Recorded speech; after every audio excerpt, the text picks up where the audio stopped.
Assalamualaikum warahmatullahi taala wabarakatuh.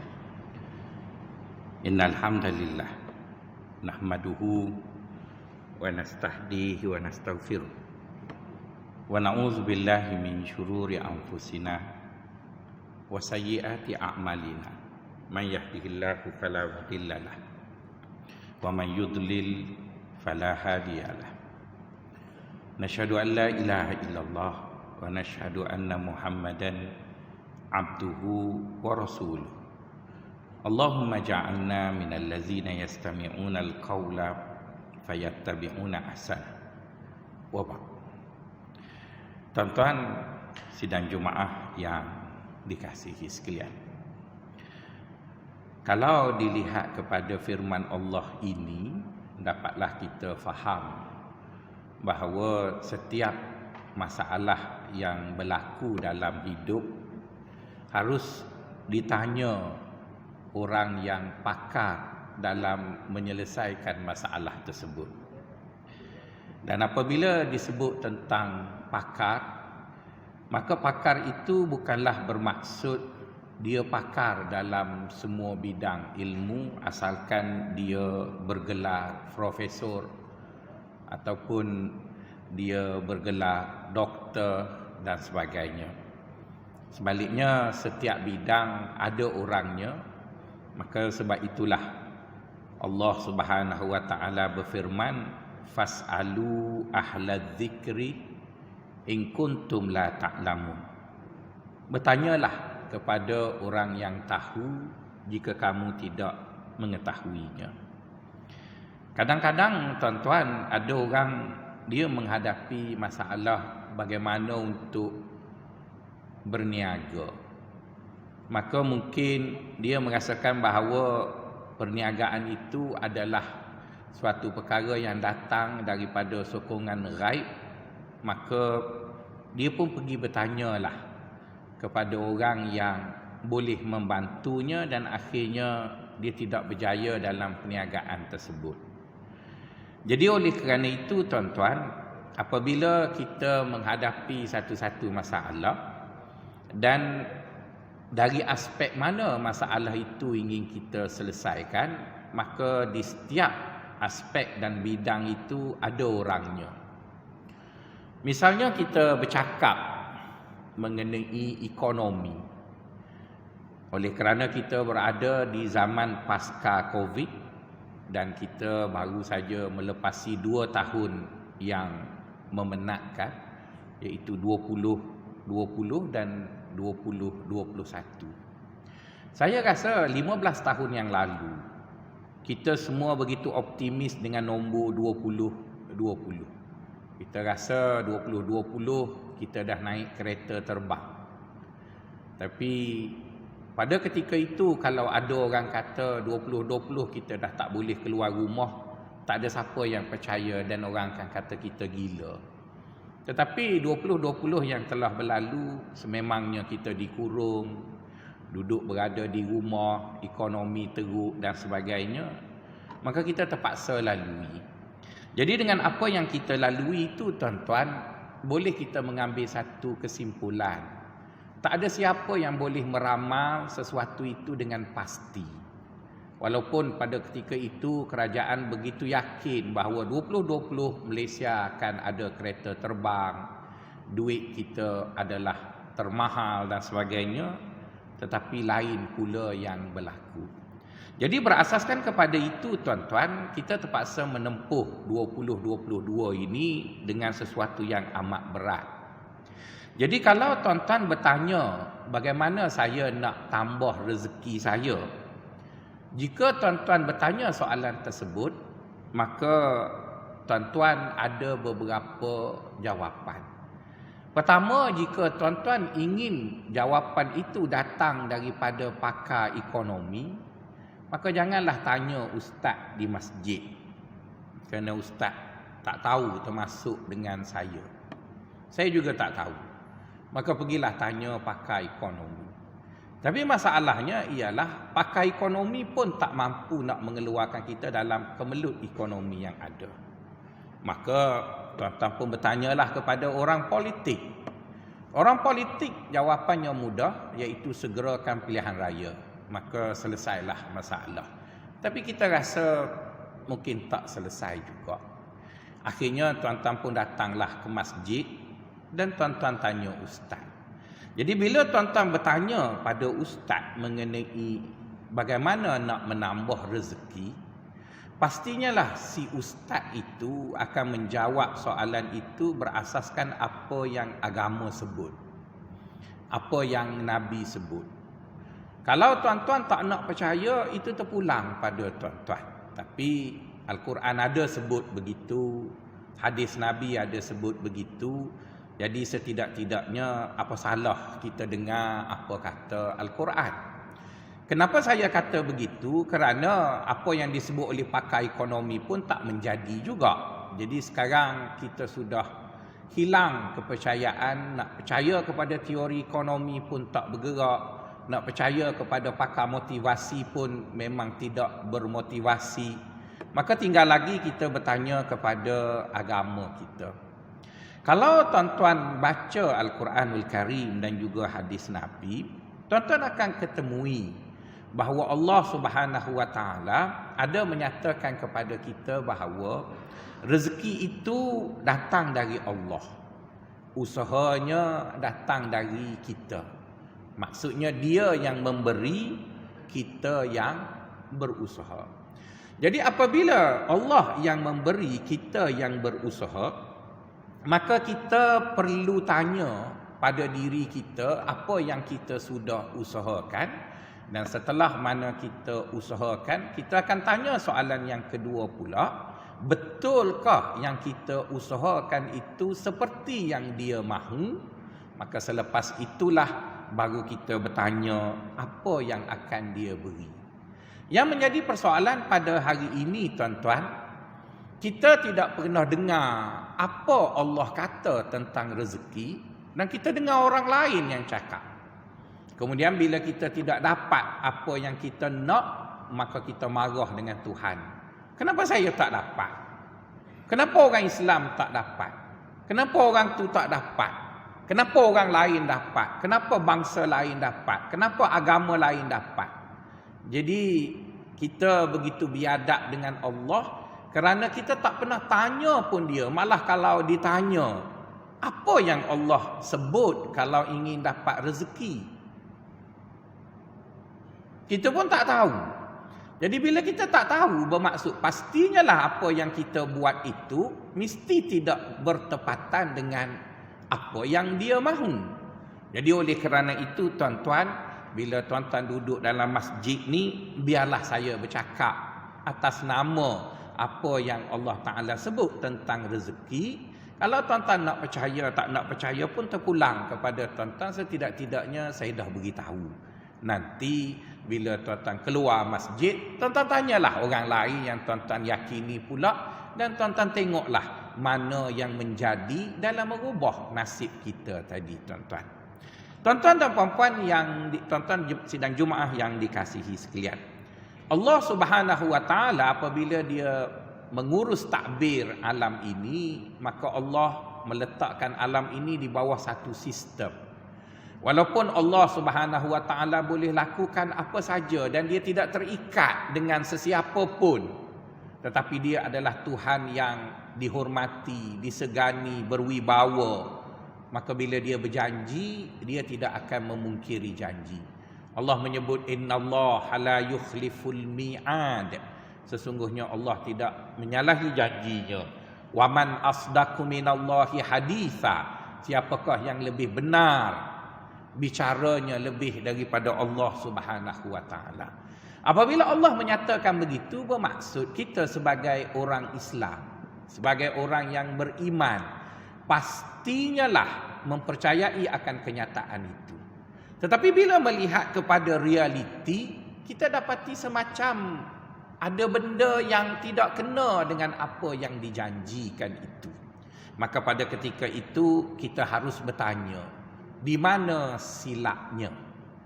Di mana silapnya? Pertanyaan di mana silapnya itu tuan-tuan, ada kala ianya amat penting dalam muhasabah diri supaya kita tidak berlarutan dalam melakukan kesilapan dan akhirnya kesilapan itu akan memakan diri kita.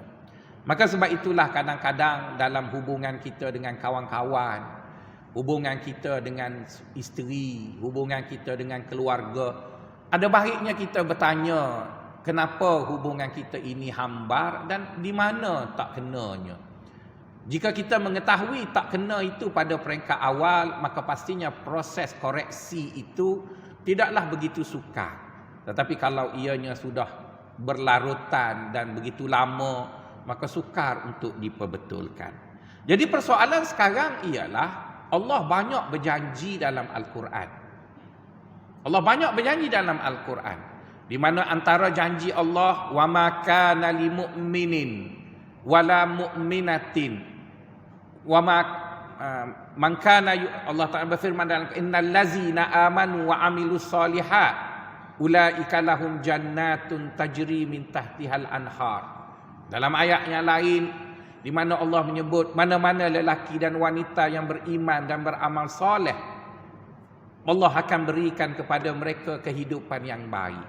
Jadi persoalan sekarang, selepas daripada apa yang berlaku pada 2 tahun yang lalu, kenapa kehidupan orang Islam tak berubah-ubah baik? Rasanya kita sudah memenuhi masjid.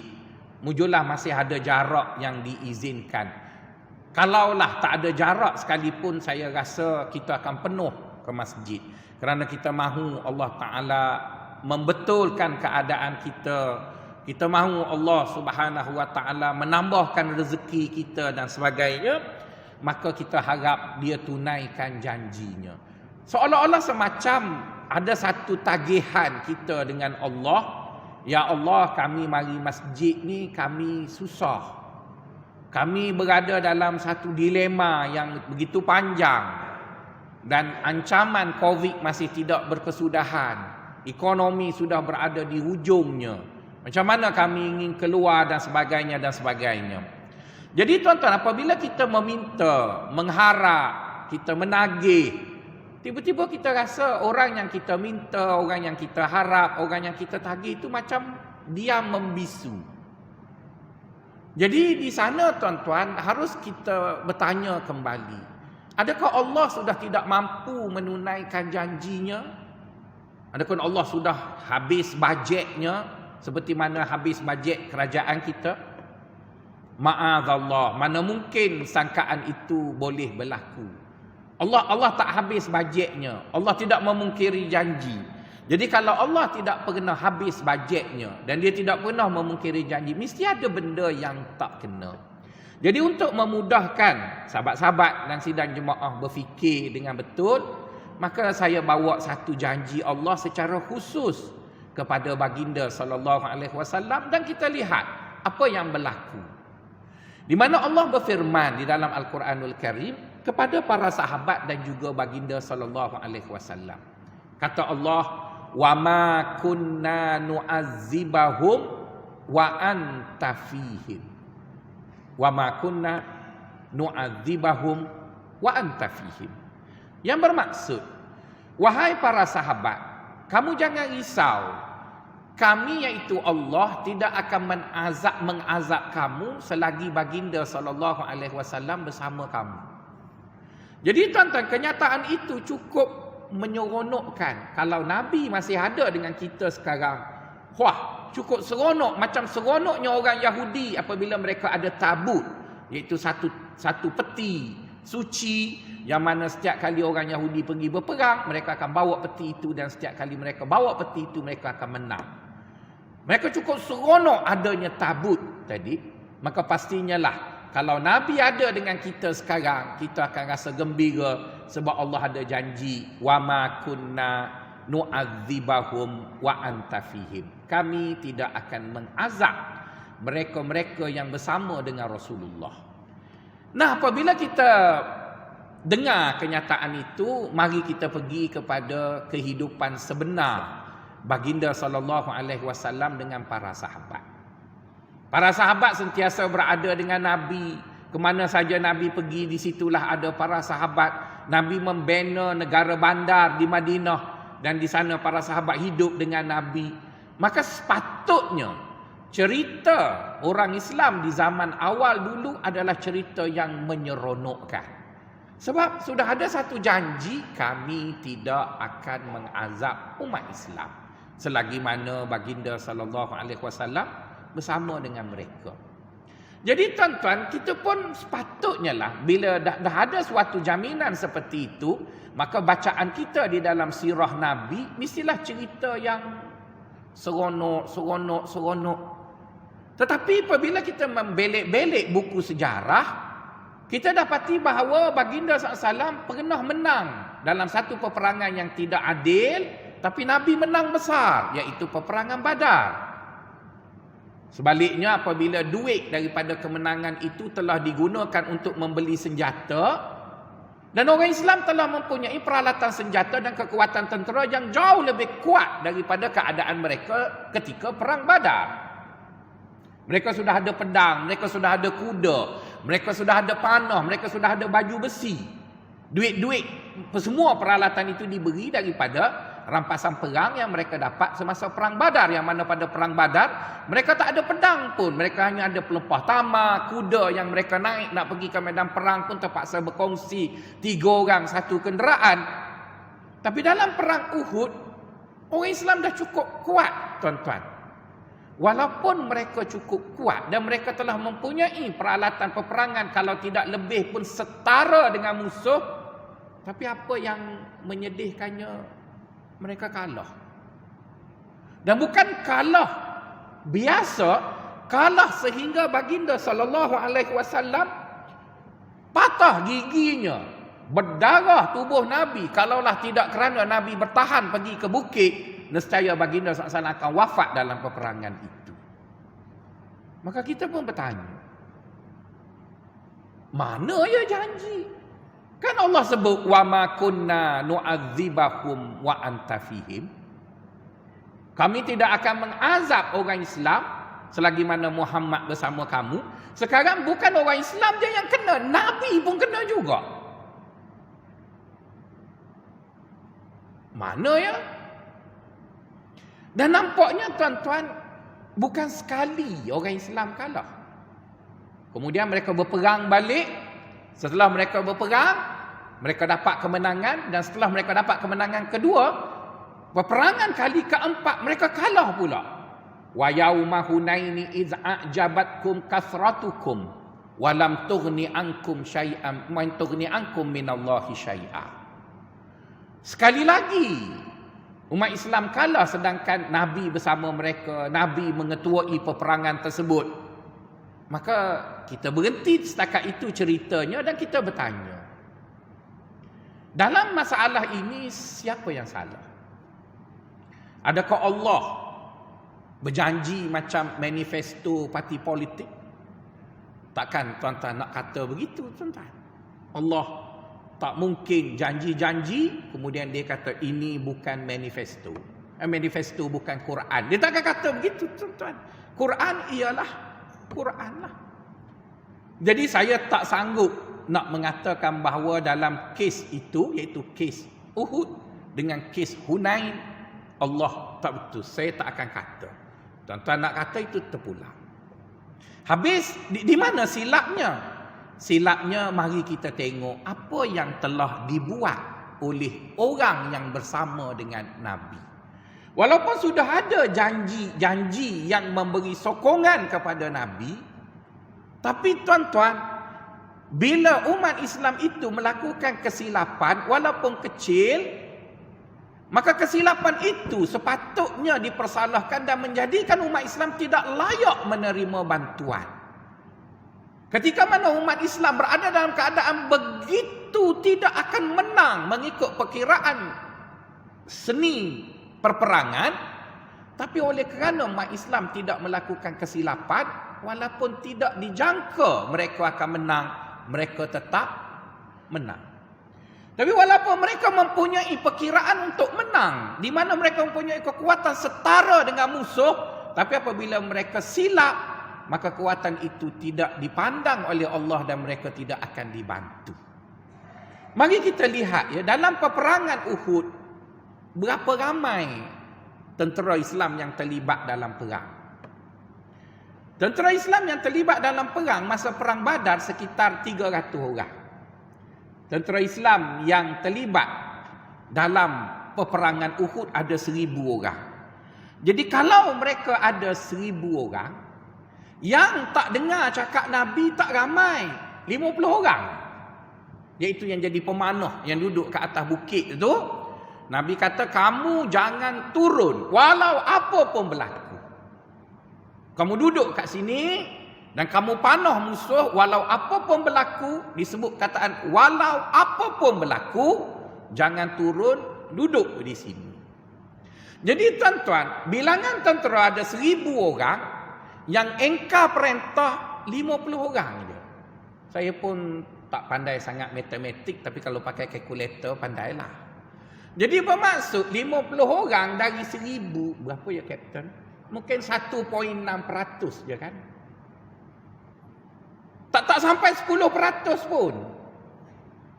Kalau 10%, 1000 ialah 100 orang. Jadi 50 orang bermaksud 5% kot.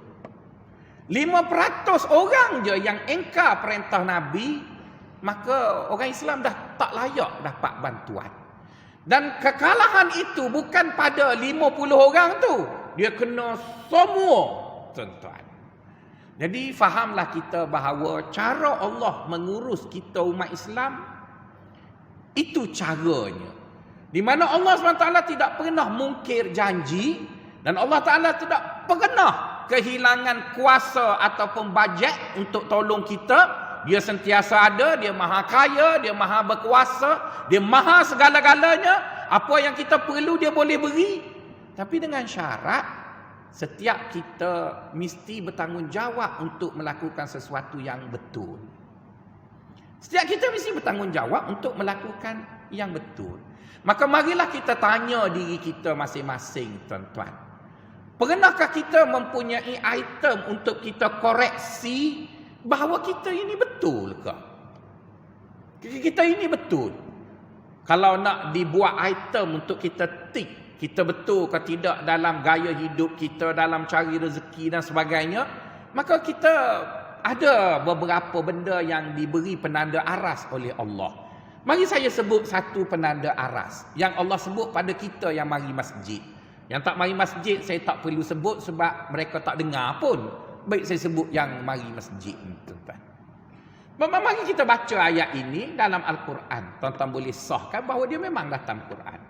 Kata Allah, فَخَلَفَ مِنْ بَعْدِهِمْ خَلْفٌ أَضَاءُوا الصَّلَاةَ وَاتَّبَعُوا الشَّهَوَاتِ فَسَوْفَ يَلْقَوْنَ غَيًّا. Kata Allah, akan datang satu kaum di akhir zaman. Kita lah. Dan Allah ketika mana menggambarkan kita yang datang di akhir zaman ini, Allah tidak puji kita. Dia kata fakhalafa mim ba'dihim khalfun. Dalam bahasa Arab, bila orang tu datang kemudian dia baik, orang Arab sebut khalafun. Kha fathah, lam fathah, fa sukun, fa dhammah, khalafun. Jadi kalau disebut khalafun, bermaksud orang yang datang kemudian dan dia baik. Maka sebab itu ulama disebut dengan ulama khalaf. Sebab ulama orang baik disebut ulama khalaf.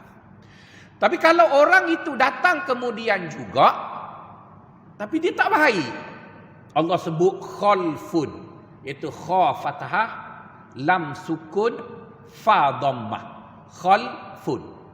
Jadi dalam ayat itu tuan-tuan, Allah guna khalafun ke guna khalfun? Dia guna khalfun. Fa khalafa mim ba'dihim khalfun. Akan datang di akhir zaman umat Islam yang jahat. Wah. Saya kata kita jahat. Saya tak nak Tuhan kata saya jahat, dan tuan-tuan pun tak nak. Maka kita tengok apa indikator yang Allah guna untuk kata orang tu jahat. Maka Allah pun sebut adaa'us salata, mensia-siakan solat. Tuan-tuan pergi bacalah dalam apa-apa bahasa pun, asalkan tafsir Quran itu datang daripada ulama yang muktabar. Ulama mengatakan yang dimaksudkan mensia-siakan solat bukan mereka tidak solat. Yang mensia-siakan solat adalah orang itu dia solat. Maksudnya kita lah. Kalau kita kata mensia-siakan solat ialah orang tu tak solat, orang luar sana tu lah. Sebab dia tak solat. Sekarang ulama kata yang mensia-siakan solat itu ialah orang itu dia memang solat.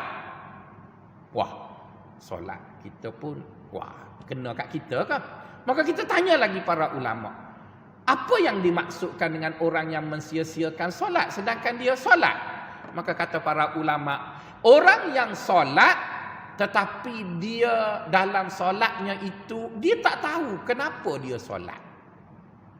Kalau saya tanya tuan-tuan, agak-agak kita semayang ni untuk apa ya? Kalau soalan itu pun tuan-tuan tak boleh jawab, maka bermaksud tuan-tuan kenalah dengan ayat tu. Sebab ayat tu kata, orang yang tak baik itu ialah orang yang mensia-siakan solat. Nah, para ulama kata yang dimaksudkan dengan mensia-siakan solat ialah orang yang solat tetapi dia pun tak tahu kenapa dia solat. Kalau orang kata demo semaya apa? Orang pakak pergi masjid belakang, kita pergilah. Nanti kata kau orang teruk sangat. Maksudnya tuan-tuan, pada sisi Allah itu pun dah tak baik. Sebab engkau buat kenapa? Entah.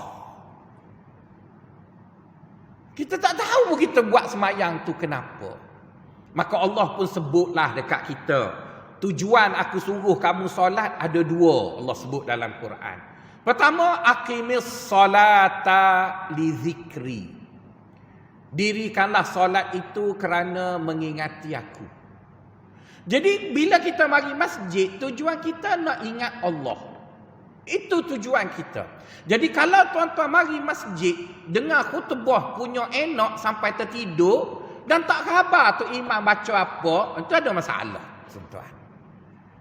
Kalau tuan-tuan nak tahu, tuan-tuan sedar ke tidak solat Jumaat nanti, sudah salam keluar tu tanya, rakaat pertama tu imam baca apa?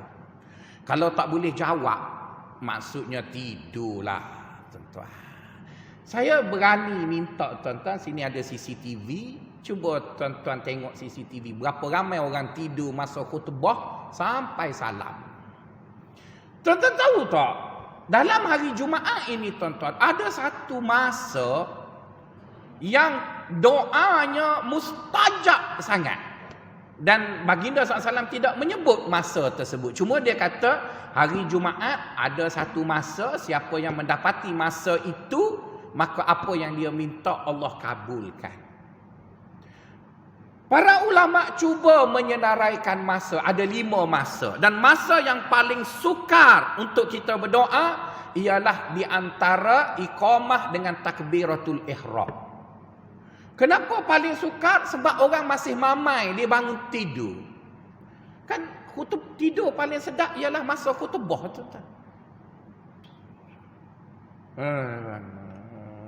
Dia tak ingat. Jadi tuan-tuan punya teruk kita, masa untuk doa terbaik, kita terlepas. Saya biasanya kalau bangun tu, saya akan berdoa, Ya Allah, nak kahwin seorang lagi. Gitulah, lebih kurang gitulah. Maksudnya ialah benda paling mahal tu minta masa tu je lah. Sebab disebutnya begitu. Jadi nak sebutnya tuan-tuan, sebenarnya Allah tidak pernah benci kita. Allah tak pernah habis bajet. Allah tak pernah apa pun. Apa yang dia janji tetap dia beri. Cuma yang kita tidak dapat adalah kerana kita tidak memenuhi seni, seluk-beluk, benda yang diletakkan sebagai syarat tadi. Jadi sebab itulah tak perlu kita salahkan orang lain. Maka yang pentingnya mari kita duduk dengan diri kita masing-masing, kita tanya. Ada orang tanya saya, serius sangat dia tanya saya. Sehingga saya kata saya tak nak jawab. Dia kata ustaz mesti jawab. Soalannya ialah, kenapa pemimpin kita teruk? Dia tanya saya. Saya kata, janganlah tanya soalan tu, payahnya nak jawab. Dia kata, ustaz lah kena jawab. Oh, tanya ustaz lain ya. Tuan-tuan tak saya nak suruh ustaz jawab. Tuan-tuan rasa saya nak jawab macam mana? Kenapa pemimpin kita teruk? Kenapa pemimpin jadi macam ni? Jadi saya kata, dah tanya saya jawablah. Apa dia? Ustaz? Jawabnya mudah je. Kerana kita semua teruk lah. Sebab kita semua teruk lah. Pemimpin kita tu teruk, tuan-tuan. Sebab pemimpin kita adalah salah seorang dari kita. Bagaimana salah seorang dari kita boleh jadi baik sedangkan kita semua teruk? Kalau kita semua baik, tak mungkin pemimpin kita teruk, tuan-tuan. Ada satu cerita dalam buku-buku agama yang lalu. Kata dia ada seorang tukang sihir ni, tuan-tuan. Dia pergi ke satu kampung. Bila dia sampai ke kampung itu, orang benci dia dan sebagainya, ialah tukang sihir. Maka dia kata, aku nak letak air jampi aku dalam telaga ni, siapa minumnya dia jadi gila. Jadi tuan-tuan, seorang datang minum gila, dua datang gila, tiga gila, empat gila. Maka raja pun hantarlah askar untuk kawal orang supaya yang gila ni jangan merusuh. Maka askar yang pergi minum air telaga tu, askar tu pun gila juga. Semua orang gila dah, tuan-tuan. Tinggal yang tak gilanya raja dengan Perdana Menteri. Maka Perdana Menteri kata, tuanku, rakyat kita semua gila. Kita dua je tak gila. Kita dua je tak gila. Kalau kita kekal dengan tidak gila, maka kita hilang jawatan. Sebab orang gila tak nak orang sioman jadi menteri dan jadi raja.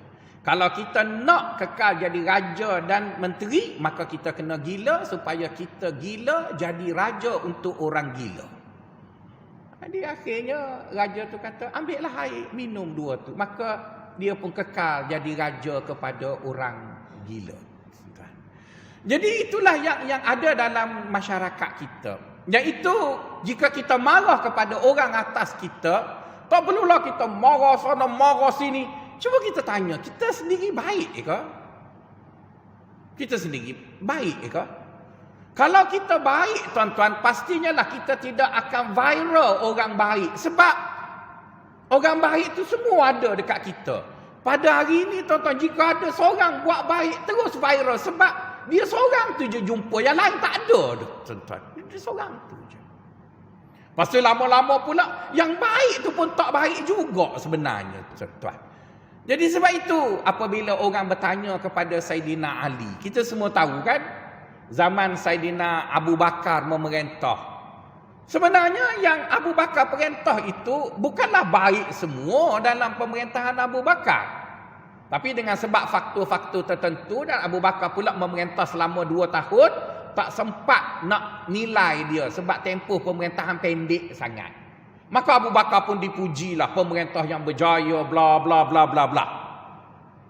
Selepas Abu Bakar meninggal dunia, maka Saidina Umar pula memerintah. Saidina Umar agak lama.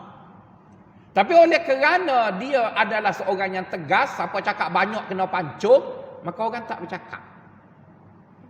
Walaupun orang tak puas hati, dan sememangnya dia baiklah. Kemudian bila datang pemerintahan Saidina Uthman, kerana dasarnya yang lebih toleransi, maka orang mula bercakap, tak puas hati. Akhirnya dasar yang lembut itu memakan dirinya dan dia mati dibunuh oleh pemberontak. Bila Ali memerintah, Ali adalah seorang yang cukup wibawa, cukup layak, cukup terpelajar, cukup terlatih, cukup segala-galanya untuk menjadi seorang pemerintah yang baik. Walau dia baik macam mana pun, tuan-tuan, dia tak mampu mewujudkan sebuah pemerintahan yang baik. Dia terpaksa bertembung dalam peperangan Siffin. Dia terpaksa bertembung dalam peperangan Jamal. Dia terpaksa bertembung dalam peperangan yang memalukan umat Islam kerana berperang dengan orang Islam sendiri. Dan siapa panglimanya? Ali. Maka reputasi Ali, seorang yang begitu baik, hilang disebabkan dia terpaksa berperang dengan orang Islam. Dan siapa yang dia kena bunuh? Sahabat Nabi dia kena bunuh. Maka orang pun bertanya, Ali, apa ni? Apa ni? Dulu masa Abu Bakar mana ada orang bunuh orang Islam? Masa Umar mana ada orang bunuh orang Islam? Masa Osman mana ada orang bunuh orang Islam? Kenapa masa engkau yang dianggap sebagai pemimpin agung, pemimpin ulung, pemimpin yang dinanti-nantikan, sekarang kau bunuh orang Islam? Kenapa ni? Apa ni Ali? Maka Ali pun senyum. Ali kata jawapan mudah je. Masa Umar, Abu Bakar dan juga Osman, rakyatnya aku. Aku rakyatnya. Sebab itu dia memimpin dengan mudah. Masa aku jadi pemimpin, rakyatnya engkau. Itu yang masalahnya. Bukan kau tu maksudnya tuan lah ya. Maksudnya engkau tu lah. Gitu. Engkau lah yang jadi masalahnya, tuan-tuan. Jadi sebab itu, tuan-tuan, cara kita untuk muhasabah sesiapa. Kalau dalam rumah kita, anak kita tak baik, isteri kita tak baik, tak perlulah kita bising-bising. Tak perlulah kita pergi cerita sana sini, isteri saya jahat, itu jahat. Tak perlu, tuan-tuan. Sebab kalau ditanya apa punca anak dan isteri jahat, sebab engkau lah ayah yang jahat dan suami yang jahat. Maka begitulah apa yang ada, kerana saya percaya bahawa apa yang berlaku dalam negara kita, ianya datang dari kita. Tak mungkin dia datang daripada sesuatu yang luar. Sekarang ada orang bawa teori konspirasi Yahudi merancang Zionis dunia. Ya, saya letih dengar konspirasi, tuan-tuan. Tapi saya nak tanya, tuan-tuan, adakah di zaman Ali sudah ada Zionis? Zaman Ali tak ada pun Zionis, tuan-tuan. Habis yang Ali berperang dengan Zubair. Maafkan saya, Ali berperang dengan Muawiyah. Adakah Yahudi yang merancang? Kita pun carilah buat cerita. Dia bukan soal konspirasi. Dia bukan soal orang lain. Dia sebenarnya adalah soal kita. Cuba tuan-tuan baca Quran. Tuan-tuan, kita tahu ya musuh kita yang paling utama adalah setan. Inna syaitana lakum aduun fattakhidhuhu aduwa. Sesungguhnya syaitan itu adalah musuh kamu dan jadikanlah dia musuh. Jadi bila kita tahu setan itu musuh, dalam keadaan setan itu musuh kita yang nyata, setan sendiri mengawak pengakuan bahawa dia tidak mampu untuk mengalahkan kita. Dia sendiri buat kenyataan bahawa dia tak mampu nak lawan kita. Walaupun dia musuh kita turun-temurun dan azali dia akan berperang dengan kita. Kita kuat, tuan-tuan. Dia tak mampu. Dan bukan sekadar dia tak mampu, Allah pun kata, memang pun inna kaidash syaitani kana dha'ifa. Sesungguhnya tipu muslihat syaitan itu lemah aja. Tapi bila Allah sebut manusia dengan manusia, Allah kata yang tu sebenarnya punca masalah. Bila sebut tipu muslihat, Allah kata setan punya tipu remeh aja. Tapi bila dia sibuk tipu muslihat perempuan, dia kata apa? Inna kaidahunna azim. Tipu muslihat wanita itu cukup licik terhadap lelaki. Bermaksud sebenarnya bukan masalah orang, tuan-tuan. Masalah kita. Masalah diri kita. Kita menjadi ummah yang suka berungut. Tak pernah berhenti berungut. Dan kita menjadi ummah yang suka orang lain tolong buat bagi pihak kita. Jarang sangat bila diajak kita buat sesama untuk kita, kita tak suka, tuan-tuan. Kalau saya pergi ke kawasan-kawasan pertempatan orang Cina, saya pergi ke Kepung, saya pergi ke Manjalara, pergi ke sana, saya jumpai ada beberapa stesen ataupun balai bomba rakyat. Orang Cina jadi bomba untuk jaga kawasan perumahan mereka. Sedangkan agama mereka kafir. Mereka tak percaya kat syurga. Tapi kenapa mereka boleh macam tu? Tapi saya tak jumpa kawasan perumahan orang Melayu ada bomba volunteer. Ada. Sebab orang Melayu kata, nanti terbakar bomba mari ya. Kata kalau berlaku apa-apa semuanya jadi wartawan tidak bertauliah. Semuanya buat keluar telefon, ambil, lepas tu upload dekat Facebook. Ini adalah minit-minit pertama kebakaran. Dia jadi macam tu. Semuanya nak populis dan sebagainya. Jadi sebab itu sebelum kita marahkan Tuhan, Sebelum kita marahkan itu dan ini, maka marilah sama-sama kita tengok diri kita. Buatlah satu checklist yang panjang. Adakah kita telah menepati apa yang dikehendaki oleh agama? Dan saya cukup yakin apabila kita penuhi semua benda tadi, dan setiap kita adalah orang yang memenuhi perkara tersebut, maka Allah Subhanahu Wa Taala, dia adalah Tuhan yang sama. Kalau dia boleh menolong Nabi dan para sahabat dalam peperangan Badar, iaitu peperangan yang tidak seimbang di antara Muslim dengan orang kafir tadi, tapi Allah boleh tolong dan orang Islam menang, maka tidak mustahil perkara yang sama Allah boleh tolong pada kita. Allah berfirman dalam surah Nuh, "Fakultus taghfiru rabbakum innahu kana ghaffara yursilis samaa 'alaikum midrara wa yumdidkum bi amwalin wa banina wa yaj'al lakum jannatin wa yaj'al lakum anhara." Maksudnya, beristighfarlah kamu, kerana sesungguhnya istighfar itu akan menyebabkan Allah datangkan kepada kamu hujan yang mencurah-curah, bumi kamu menjadi subur, anak-anak kamu menjadi biak dan ramai. Bermaksudnya tuan-tuan, Allah minta kita koreksi. Dan koreksi ini tak perlulah kita koreksi orang lain, kerana kita tak boleh nak buat apa terhadap orang lain. Yang kita boleh koreksinya ialah diri kita.